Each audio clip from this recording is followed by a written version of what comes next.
السلام عليكم ورحمة الله وبركاته، أسعد الله أوقاتكم ونيف. اليوم حمص السورية، محافظة حمص اليوم تلقت ضربات صاروخية. هل هو من طيران مجهول كالعادة أم هي ضربات محلية، يعني من إحدى الفروع الأمنية كما أشيع مؤخرا؟ من إحدى الفروع الأمنية ضربت بعض المواقع. طبعا الموقع اللي ضرب، المنزل اللي ضرب فيه إيرانيين مستأجرين، 3 أو 4 أشخاص إيرانيين، وقتل معهم المؤجر وعائلته. المؤجر صاحب المنزل اللي أجر الإيرانيين أيضا قتل هو وعائلته بهذا القصف.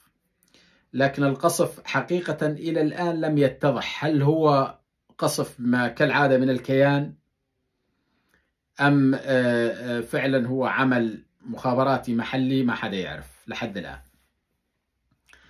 على كل حال أنا عندي من فترة والله كان بدي أحكي هذا الكلام، لكن عم نشغل بغيره. أنا عم قول برأيي، طبعا رأيي المتواضع، إنه إيران الآن أصبحت بحاجة ماسة لعمل عمل إرهابي، كتفجير بإحدى المواقع الحيوية، بنص موقع مدني، طبعا موقع حيوي بوقت الذروة مثلا بيروح ضحايا مدنيين كثير، أو بحاجة هي إلى عملية اغتيال لقيادي، أحد القادة الميدانيين الكبار شوي، يعني على وزن المقبور قاسم سليماني تقريبا. فهم بحاجة إلى ذلك، يعني جدا بحاجة ماسة الإيرانيين الآن، لأنه الأمور أصبحت أصبحت بحالة تعري أو عريت، يعني عريت أو فضحت. يعني العلاقات أو التماهي بينهم بين الأمريكان والإسرائيليين أصبح يعني بشكل واضح، يعني أصبح حتى يعني المطايا اللي يؤمنون بفكر وخزعبلات الفرس، حتى المطايا أصبحوا الآن بحيرة من أمرهم، يعني أنه ما هي يعني سر هذه العلاقة الأمريكية الإيرانية. يعني إيران، أمريكا تضرب عن طريق إحدى ميليشياتها مثلا. طبعا اليوم على فكرة أيضا قتل أحد القياديين لحزب الله العراقي الذي استهدف القاعدة الأمريكية في الأردن. أحد القياديين اليوم في بغداد تم استهدافه سيارتين تم استهدافهن. أحد السيارات فيها قيادي لحزب الله الإرهابي العراقي، طبعا اليوم أيضا في بغداد. يعني هاي المناوشات والمماحكات يعني ما بتثبت أنه هناك عداء أمريكي إيراني حقيقي، لأنه اللي تفعله الآن إيران، اللي عم تقوم به إيران الآن ضد أمريكا ومصالح أمريكا، لم تقم به بغداد قبل 2003. العراق لم يقم بذلك، ورغم ذلك شكلوا تحالف من خارج مجلس الأمن، وتركوا فرنسا آنذاك هي وروسيا عندها رافعين ايدهم فيتو، وراحوا دخلوا إلى بغداد واحتلوها بمساعدة الفرس، والآن يتشاركان باحتلال بغداد وإدارة بغداد الفرس والأمريكان. فالآن يعني حتى مطايا الفرس الآن أصبحوا يعني شو السر، يعني إنه يعني أمريكا ما ترد على إيران، لا تقصف طهران ولا قم ولا مفاعل بوشهر ولا نطنز ولا هاي المواقع الحيوية ولا مواقع الحرس الثوري الحقيقي داخل إيران. كل قصفها عم تضرب بسوريا، بالعراق، تضرب هون باليمن، تضرب هون. يعني إيران عندها أوراق، يعني هي عندها أوراق حتى بانتخاباته الآن. بايدن، الحج بايدن، حتى بانتخاباته هو بده ورقة الآن، والأوراق كثيرة عند إيران. يحرقوا لهم مثلا ورقة الحوثي، ورقة إحدى الميليشيات بسوريا أو بالعراق مثلا، يعني قيادي بحزب اللات اللبناني طبعا. يعني في أوراق عندهم إيران، أما أنه يستهدفون إيران يعني هذا أمر أصبح مستحيل. وطبعا تنظيم بكك أيضا ضمن الأوراق اللي يلعب فيها بايدن الآن، لعبة الانتخابات طبعا ضد ترامب. وترامب جاي على الانتخابات بقوة. حقيقة أنا أتمنى أنه ترامب، لأنه هم كلهم نفس الشيء، الرؤساء الأمريكان كلهم نفس الشيء، لكن ترامب أكثر وقاحة وأكثر يعطي أو يظهر وجه أمريكا الحقيقي بشكل جلي، يعني ما في سياسة مخفية تحت الطاولة فوق الطاولة، الزلمة علنا. وخاصة الشيء الممتع اللي أنا بالنسبة لي أستمتع فيه، وأعتقد كثير من العرب يستمتعون فيه، هو أنه لما يذل ويهين الحكام العرب، مو الحكام العرب، حكام الشعوب العربية. كلمة حكام العرب هاي يعني بدك أثبتت أنهم حكام، أنهم عرب.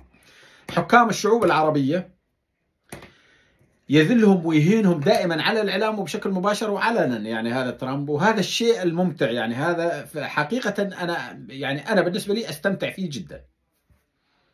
يهينهم وياخذ منهم المصاري علنا، ويشلحهم المصاري علنا امام جمهوره ويعلنها، يعني انه اخذت وطلبت وقلت له لولا حمايتنا طائرتك ما تطلع، ولولا، يعني علنا يعني فضايح واذلال واهانه مباشره. فهذا شيء انا بالنسبه لي استمتع فيه، وانا على يقين انه السواد الاعظم من الشعب العربي يستمتع بذلك، لانه هذول الحكام هم وكلاء، هم فقط علينا نحن وحوش كاسرة، أما أمام أسيادهم اللي عينوهم علينا هم أرانب. وطلعت أعتقد مقابلة أحد المسؤولين العرب حكى يعني طريقة شلون بوش كان يتعامل معهم أيام غزو العراق، شلون يتعامل معهم بوش الصغير. فعلى أي حال احنا الآن ترامب جاي، والمماحكة بينه وبين الحاج بايدن على الانتخابات، والحاج بايدن عنده أوراق إيرانية تبيعه، أو ممكن يتفق مع إيران على إحدى الورقات، ولا غير يعني في ذلك. المهم أنه إيران لن يتم استهدافها. أما الآن إيران كما ذكرنا هي الآن يعني أصبحت بشكل واضح أمام حتى مطاياها أنه يعني سر العلاقة شو هو، هذا السر العميق يعني هذا الكبير، أنه والله ما عاد يتم استهداف إيران أبدا. ليش؟ يعني استهدفوا دول أخرى أقل ضررا، وما استهدفوا الأمريكان يا أخي، استهدفوها العراق، دمروها وقتلوا مليون عراقي، والآن يتشاركون بإدارة بغداد عن طريق البطايا الفرس والحثالات اللصوص. في أماكن كثير، يعني عندك بسوريا الآن الجرائم اللي ترتكب بسوريا الآن ومطنشين عنها، ويحمون أيضا تنظيم بكك الأمريكان. فالأمريكان يتجنبون استهداف إيران بشكل واضح، يتجنبون بشكل واضح استهداف إيران. وحقيقة هذا أمر إيران أصبحت الآن بحاجة ماسة إلى قتل أو اغتيال أحد القياديين الكبار على وزن قاسم سليماني، أو عمل تفجير إرهابي داخل إحدى المؤسسات الحيوية أو قرب إحدى المؤسسات الحيوية في إيران، وإيقاع أكبر عدد من القتلى بين المدنيين، لإظهار إيران أنه على أساس هي ضحية الإرهاب، أو ربما تتبنى أمريكا أنه قصفت، أو تتبنى إسرائيل ربما. المهم أنه ينعاد شوي، يعني شوي هالمساحيق يعني اللي راحت من وجه إيران على الأقل يرجعون يعملوا لها مساحيق جديدة الأمريكان. وهذا ما أعتقده، هذا ما يعني أكاد أجزم أنه إيران هي بحاجته، وغير مستبعد أنه راح تقوم فيه هي، أو يتبناه. ممكن حتى الأخوة الدواعش ممكن يتبنون هذا الكلام، يعني وارد جدا أنه يصير التفجير ويتبنى أحد من جماعة الدواعش القعقاعيين، الدواعش الإيرانيين، أو دواعش المخابرات الجوية السورية، أو دواعش خالتنا كلينتون، يعني دواعش كثيرين، الدواعش كل دولة إلها بهالدواعش شركة، هي شركة مساهمة، هي شركة مساهمة، يعني شركة أمنية عملاقة يعني لاستهداف العرب والمسلمين. السلام عليكم ورحمة الله وبركاته.